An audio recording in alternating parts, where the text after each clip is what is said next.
MA পাছ, BA পাছ, BCom পাছ, MCom পাছ কৰিছোঁ যিহেতু, MBA কৰিছোঁ যিহেতু আমি চাকৰি কৰিবই লাগিব। 2 লাখ টকা আছিল আপোনালোকৰ ঘৰত, 1 লাখ টকা দি আপোনাৰ এখন স্কুটি দি দিলে। এতিয়াতো আৰু 1 লাখ টকাই থাকিল। যধুৰ বহুত ইনকাম আছিল, কিবা আছিল, মানে বহুত খেতিৰ পৰা ইনকাম হৈ আছিল, কিন্তু তথাপিতো সি এতিয়া তেলেংগানা ঘূৰি যাব লাগিব। সি নোৱাৰে থাকিব ইয়াতে। কেনেকৈ থাকিব নাযায়, ইয়াৰ কিবা চাগে ওলাই দিছে, কিবা চাগে বেয়া কাম কৰিছে। নমস্কাৰ বন্ধুসকল, স্বাগতম জনাইছোঁ মই নতুন ভিডিঅ'লৈ। আশা কৰোঁ আপোনালোক সকলো ভালে আছে আৰু মোৰ আগৰ ভিডিঅ'বোৰ আপোনালোকে চাই আছে। সাউতটোৱে তামা মাথা পাতি আছে, বাদ দিয়ক, এইগিলান ডিষ্ট্ৰাকশ্যন বাদ দিয়ক, মোৰ কথাটো কৰা মনত থাকক। তো স্বাগতম জনাইছোঁ। তো আজি মোৰ টপিকটো অলপ বেলেগ টপিক হ'ব গৈছে। আগৰ যিকেইটা অলপ ভিডিঅ' আছিল তেনে নহয়, মানে কি ভ্লগিং নহয়, অলপ তাৰে পৰা বাদ দি এনেকুৱা ধৰণৰ ভিডিঅ'। ইয়াৰ পৰা আপোনালোকে বহুত কথা শিকিব পাৰে। মই নিবিচাৰোঁ যে অকল আপোনালোকে খালি এনজয়মেণ্টতে থাকক, হয়, তাৰ পৰাও শিকিব পাৰে, কিন্তু এনেকুৱা ধৰণৰ ভিডিঅ'ৰ পৰা আপোনালোকে বহুত বেছি কথা শিকিব পাৰে বুলি মই ভাবোঁ। তো ভিডিঅ'টো শেষলৈ চাওক। তো আজি ভিডিঅ'টোত মই আপোনালোকক এটা কাহানী শুনাম, ঠিক আছে। কাহানীটো এনেকুৱা, যদু নামৰ এজন ল'ৰা আছিল। যদুই লকডাউনৰ আগতে মানে বাহিৰত গ'ল, তেলেংগানা না ক'ত গ'ল, তাৰ কিবা কোম্পানী এটাত কাম কৰি আছিল। অসমততো আৰু নোৱাৰে কাম কৰিব, কামেই নাই, ঠিক আছে। তো বাহিৰত গ'ল, বাহিৰত যাই তাতে অলপ পইচা পায়, থকা খাওঁটো আৰু হয় কেতিয়াবা। তাৰপিছত জমা জৰিটো চাগে নৰয়ে আৰু। তাৰপিছত অসমত গুচি আহিল কৰোণাৰ টাইমত অসমত গুচি অহাৰ পিছত কি হ'ল, ইয়াতে থাকিল লকডাউনত। তাৰপিছত এনে থকাতকৈনো কি ক'লোঁ, এই দুডালমান তিয়হে দিওঁ। তো তিয়হৰ গছ ৰুলে, 2ডাল তিয়হৰ পৰা সি বেলেগকো দিছে, নিজেও খাইছে, লগতে সি বেছি বহুত টকা পাইছে, 15,000 মান টকা পাইছে, বুজিছে, 2ডাল 3ডালৰ পৰা। তো 15,000 টকা পাই সি ভাবিলে যে ইয়াতচো বেছি পইচা, মই আৰু কিবা কৰোঁ। লাও কৰিলে, তেনেকৈ বিলাহী কৰিলে, জিকা কৰিলে, এনেকৈ বহুত কিবা কিবি কৰিলে।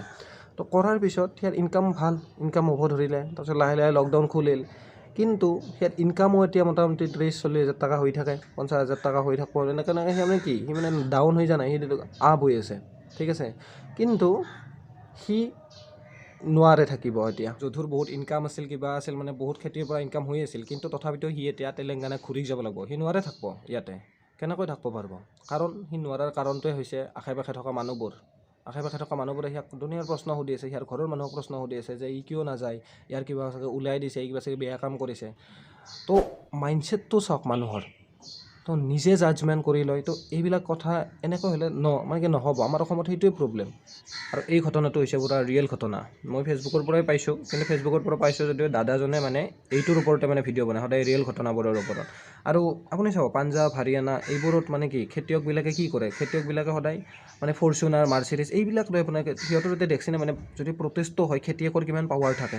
পাঞ্জাৱৰ আপোনালোকে প্ৰটেষ্ট চাওক, মাৰি চাওক, ফাৰ্মাৰ প্ৰটেষ্ট। তো কিন্তু আমাৰ ইয়াতে খেতিয়ক এজনক মানে নগণ্য এজন, মানে খাব নাপাওঁ তেনেকৈ মানি লয়। কিন্তু সেইটো মেইন কথা নহয়তো। আপোনালোকে যদি ভালকৈ যদি জ্ঞান লৈ, বজাৰৰ জ্ঞান লৈ আপোনালোকে যদি খেতিৰ বিষয়ে ভালকৈ শিকি উঠি যদি কামটো যদি কৰে, অভিয়াছলি আপোনালোকে সফল হ'ব। আৰু মই এটা কথা ক'ম যে আমাৰ ইয়াতে মানে এটা মানে মাইণ্ডছেট বনি গৈছে যে চাকৰি কৰিলেহে মই মানে হ'ব পাৰিব, চাকৰি নকৰিলে মই একোৱে নহ'ব। চাকৰি মানে সেই সাহসটো আমাৰ ল'ৰাবিলাকৰ মাজতো লাহে লাহে নোহোৱা হ'ব ধৰিছে। কাৰণ কিয়? কাৰণ মানে এনেকুৱা হৈছে যে মানে কাৰণ ছোৱালী নাপাব, তাৰপিছত আপোনাৰ মানে বিভিন্ন ধৰণৰ টেনশ্যন, আৰু মানুহে বেয়া বুলি ক'ব, সেইটো এটা সোমাই আছে। মানে কি সাহসটো মানে কি কমি যাব ধৰিছে। নেক্সট কথাটো হ'ল আপোনাৰ, মই সেই ল'ৰাবিলাককো ক'ম, বা কিছুমান আছে আৰু আমাৰ ইউথখিনিকো ক'ম, যোনে মানে কি একেদিনাই মালিক হ'ব বিচাৰে। ছাপ'জ বিজনেছৰ মানে সেই আছে, ৰাপ আছে, মই একেদিনাই মালিক হ'ম, বা খেতি কৰিম যদি মই একেদিনাই মালিক হ'ম, মানে মই খেতি নকৰোঁ। আপুনি যদি খেতি কৰে, আপুনি ফাৰ্ষ্ট নিজে জিকা দেল, লাও দেল, আপুনি নিজে ভাৰ বৈ ধান আনি আপুনি কৰিব লাগিব। তেতিয়াহে আপুনি বেলেগৰ সেই ভেলুটো আপুনি বুজি পাব। মই বোলে খেতি আৰম্ভ কৰিছোঁ, মই বোলে 50টা মানুহ লগাই দিছোঁ, আপুনি ডুবি গ'লে আপোনাৰ লছ হ'ব। কিন্তু আপুনি যেতিয়া নিজে গম পাব কামটো এনেকুৱা 1 বছৰ আপুনি নিজে কৰক, তেতিয়া মই গম পাম যে এনেকুৱা কৰিব লাগে। যেতিয়া আপুনি চাই থাকিলে কামটো আপুনি সিহঁতক শিকাব পাৰিব ন। একেদিনাই আপুনি যে হেডমাষ্টাৰ হ'ব যায় কেনেকৈ হ'ব? প্ৰথমতে শিকাব লাগিব ABCD বেলেগক, তেতিয়াহে হ'ব পাৰিব। নেক্সট কথাটো, আপুনি ছাপ'জ হোটেল দিছে এখন, একেদিনাই বোলে আপুনি হোটেলৰ মালিক হ'ব বিচাৰিছে, বোলে 10জন মই কৰ্মচাৰী ৰাখছোঁ, তেনেকৈ নহ'ব। আপুনি ফাৰ্ষ্ট কি কৰিব লাগিব, সেই ড্ৰয়াৰৰ পৰা মিঠাই আনি, চাহ বনাই আনি আপুনি বেলেগক দিব লাগিব। তেতিয়াহে আপুনি সেই চাহ কৰাৰ মূল্যটো, চাহ কৰি থকা মানুহজনৰ মূল্যটো, মিঠাই দিয়া মানুহজনৰ মূল্যটো বুজি পোৱা যাব। নাইতো আপোনাৰ ব্যৱহাৰ বেয়া হৈ যাব, বুজিছে। তো এইখিনি মোৰ ফালৰ পৰা এটা সৰু মেছেজ। তো যেতিয়ালৈ এইবোৰ মাইণ্ডছেট আমাৰ চেঞ্জ নহয়, তেতিয়াহ'লে আমাৰ অসমখন গ্ৰ' নকৰে। তো সেইটোৱে কথা আৰু।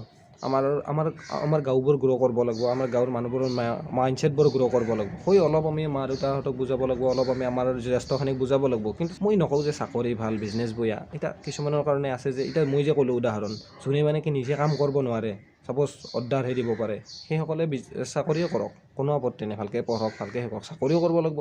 চাকৰিটো বহুত ডাঙৰ ডাঙৰ পইচাৰ আছে, IAS IPS অফিচাৰ হওক, তো এইবিলাক বহুত আছে। কিন্তু আপোনাৰ ইণ্টাৰেষ্টটো য'ত থাকে, কিন্তু বহুতৰ ইণ্টাৰেষ্ট থাকে ইয়াতে কৰি আছে চাকৰি, সেইবিলাক মানুহে ডিপ্ৰেশ্যনত আৰু গৈছে, অফিচটো কাম কৰিছে, হৈছে আৰু আহিছে, শুইছে, খাইছে, সেয়ে সিহঁতৰ লাইফ। কিন্তু নিজে ভাল পোৱাটো কিন্তু কৰিব পৰা নাই, সেইটো মেইন কথা। নেক্সট কথাটো হ'ল আপোনাৰ, এতিয়া মই যদি কওঁ আপোনাক বিজনেছ বুলি ক'লে বহুতে ভাবে যে এই দোকান এখন দি বহি আছোঁ। সেইটো অকল বিজনেছ নহয়। আপুনি দোকানত দিয়া বস্তু, আপুনি কি বস্তু, ছাপ'জ আপুনি গ্ৰছাৰীৰ দোকান দিছে, গ্ৰছাৰীৰ দোকানত আপোনাৰ কি থাকিব, বহুত বস্তু থাকিব। সেই প্ৰডাক্টবোৰ যোনে বনাইছে সিহঁতেওতো এটা বিজনেছ কৰিছে। গতিকে সেই লেভেলত আমি যদি যাব লাগে, ফাৰ্ষ্ট আমি সৰুৰ পৰা ষ্টাৰ্ট কৰিব লাগিব। আমি প্ৰডাক্টবোৰ আমি কেনেকৈ মেনুফেকচাৰ কৰে, আমি প্ৰডাক্টৰ নলেজ কেনেকৈ ল'ব পাৰোঁ, আপুনি কোনটো বিভাগত যাব খোজে, কিন্তু তাৰ কাৰণে পইচাও লাগিব। কিন্তু পইচা লাগিলেও কিন্তু আমাৰ ফাৰ্ষ্ট নলেজ যদি থাকে আমাৰ হৈ যাব, ঠিক আছে, বাকী আমাৰ গোটেই হৈ যাব। কিন্তু ফাৰ্ষ্ট আমি বিজনেছ কৰাৰ কাৰণে বহুতে একদম পইচা লাগিব, একদম পইচা নালাগে, সৰুকৈ আপুনি ষ্টাৰ্ট কৰক, সেইটো মেইন কথা। আৰু নেক্সট কথাটো হ'ল, আমাৰ ইয়াতে অকল ভাবে যে পঢ়িছোঁ যিহেতু চাকৰি কৰিবই লাগিব, MA পাছ, BA পাছ, BCom পাছ, MCom পাছ কৰিছোঁ যিহেতু, MBA কৰিছোঁ যিহেতু আমি চাকৰি কৰিবই লাগিব। বিজনেছ কৰিলেনো কি নলেজ লাগে, বিজনেছ কৰিলেনো কি পঢ়িব লাগে, এইটো বহুত এটা ভুল ধাৰণা। আপুনি এটা বিজনেছ কৰিলে চাকৰিতকৈ বেছি জানিব লাগিব, আইডিয়া লাগিব আপোনাৰ নতুন নতুন, আপুনি তাতেওতো জানিব লাগিব, হয়নে নহয়? মই এতিয়া BCom কৰি আছোঁ, তাতে আমাক এইবোৰে শিকায় যে আমাৰ কি বস্তু, কেনেকুৱা কি বিজনেছ, তাত কেনেকৈ কি হয়। কিন্তু পঢ়ি আছোঁ যদি আমি চাকৰি, তাতেও আমাৰ চাকৰি আছে, কিন্তু আমি যদি চাকৰিৰ পিছতে যদি দৌৰি থাকোঁ সকলোৱে, কেনেকৈ হ'ব?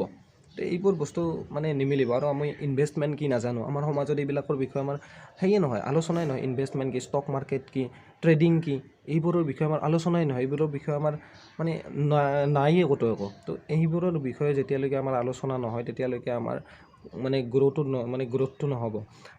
আৰু এটা কথা হ'ল, মই এই কেইদিনমানৰ পৰা দেখি আছোঁ, 2-1 দিনত ৰিচেণ্টলি মই ফেচবুকতে দেখিলোঁ নেকি, সেই আপোনাৰ কিবা স্কুটিৰ কাৰণে প্ৰটেষ্ট কৰি আছে, আমাক স্কুটি লাগিবই। কিবা আমাৰ আৰু কৈছে জীৱন ধ্বংস, স্কুটি নাপালে চাৰ্টিফিকেটৰ মূল্য নাই নে কিবা এনেকুৱা। মোৰ হাঁহিও উঠিছে, দুখো লাগিছে, কোনফালে গতি কৰিছে মই বুজি পোৱা নাই। ছাপ'জ চাওক, স্কুটি আপুনি এজন নকওঁতে যদি দিছে বাৰু, কিন্তু এনেকৈ প্ৰটেষ্ট কৰিলে আৰু সেইটো এটা ৰিজন হ'ব, সেইকাৰণে বেছিভাগ হাঁহা ৰিয়েক্ট আছে, ঠিক আছে। মানি লৈছোঁ আৰু তোমালোকৰ পৰীক্ষা হোৱা নাই, সেইকাৰণে তোমালোকৰতো দোষ নাই, কৰোণা আমি মাতি আনিছোঁ নেকি, মাতি অনা নাই। কিন্তু আপুনি লজিকটোতো বুজিব লাগিব না। এই লাষ্টবাৰ যেতিয়া আমাৰ স্কুটি দিয়াৰ পিছত আমাৰ কি হৈছে, বস্তুৰ দাম বাঢ়ছে, আমি এইটো কথা বুজিব লাগিব না। এতিয়া মই সৰুকৈ বুজি দি আছোঁ। ছাপ'জ চাওক, আপোনালোকৰ ঘৰত ছাপ'জ দেউতা আৰু আপুনি, ঠিক আছে, দেউতাই আপোনাক সদায় ভাত খোৱাৰ হৈ, মই এতিয়া মানি লৈছোঁ কাৰো ঘৰততো দেউতাই পইচা নলয়, ভাত খোৱাৰ হৈ আপোনাক 50 টকাকৈ পইচা লয় এসাঁজ ভাতত। এতিয়া আপুনি কৈছে কি মোক স্কুটি লাগিব, প্ৰতিবাদ কৰিব ধৰিছে। 2 লাখ টকা আছিল আপোনালোকৰ ঘৰত, 1 লাখ টকা দি আপোনাক এখন স্কুটি দি দিলে। এতিয়াতো আৰু 1 লাখ টকাই থাকিল। দেউতাইতো এতিয়া মাথা মাৰিবই অভিয়াছলি, যে মই কেনেকৈ ঘৰখন চলাম। আমাৰ ঘৰখন হৈছে অসমখন, এতিয়াতো হেডেতো মাথা মাৰিবই আমাক কেনেকৈ অসমখন চলাম। তো অভিয়াছলি আমাৰতো পৰাই ল'ব, আৰু কেনেকৈ ল'ব। এতিয়া ভাতৰ দাম আমাৰ বঢ়াই দিব, এসাঁজ ভাতৰ দাম 70 টকা কৰি দিব, 20 টকাকৈ যায় যে আমাৰ সেই 1 লাখ টকাটো যাব। তো এইটো ইনডাইৰেক্টলি আমাৰ পৰাই গৈ আছে। তো এইটো কথা আমি বুজিব লাগিব। অকল খালি প্ৰতিবাদ কৰি থাকিলেতো নহ'ব না, সকলোতে খালি প্ৰতিবাদ এইবোৰ কৰি থাকিলে আমি বুজিব লাগিব লজিকটো। আৰু ক'ব নোৱাৰিছোঁ স্কুল কলেজটো কি শিকাই আছে ভালেই, কিন্তু আমাৰ এতিয়া আৰু বহুতখিনি গ্ৰ' কৰিব বাকী আছে। কাৰণ অকল খালি নম্বৰৰ পিছত খালি দৌৰাই আছে। নম্বৰটো মেটাৰ নকৰে, এইবিলাক বস্তু আমি শিকাব লাগিব, যে লজিকটো কেনেকুৱা হয়। আমি প্ৰতিবাদ কৰিছোঁ কিন্তু প্ৰতিবাদৰ এটা ৰিজনটো থাকিব লাগিব, মেইন ক'ৰ ৰিজন। তো সেইটো হেৰাই গৈছে সেইটো প্ৰতিবাদত ক'ৰবাত। তো সেইকাৰণে তো এইটোৱে আছিল মোৰ ফালে। চাই নাপাব আৰু মোৰ নিজৰ অনুভৱখিনি কৈছোঁ, আৰু সকলোৰে মই ভালৰ কাৰণে কথাখিনি কৈছোঁ, ভালকৈ বুজি চালে। আৰু এনেকুৱা ধৰণৰ কথা একচুৱেলি নকয় প্ৰত্যেকে। তো মই কৈছোঁ কাৰণ কিয় মই এনেকুৱা ধৰণৰ ভিডিঅ' বনাই ভাল পাওঁ, আৰু আগলৈও বনাই যাম। আৰু আপোনালোকে এনেকুৱা ধৰণৰ ভিডিঅ' চাই থাকিবৰ কাৰণে আৰু ভ্লগ চগো থাকিব, আপোনালোকে এনেকুৱা ধৰণৰ ভিডিঅ' চাই যাবৰ কাৰণে মোৰ চেনেলটো ছাবস্ক্ৰাইব কৰি দিয়ক, আৰু ছাইডত থকা বেল আইকনটো দবাই দিয়ক। আৰু আপোনালোকে যদি মোক ইনষ্টাগ্ৰামত ফ'ল' কৰিব বিচাৰে, তাত মই অলপ গীটাৰ চিটাৰ বজাওঁ, তাতে আপোনালোকে ভিডিঅ'বোৰ চাব পাৰিব। যাওক, তলত লিংকটো আছে বা ইয়াতো আহি আছে, ফ'ল' কৰি দিয়ক, যাওক। আজিৰ কাৰণে এইখিনিয়ে, বাই বাই।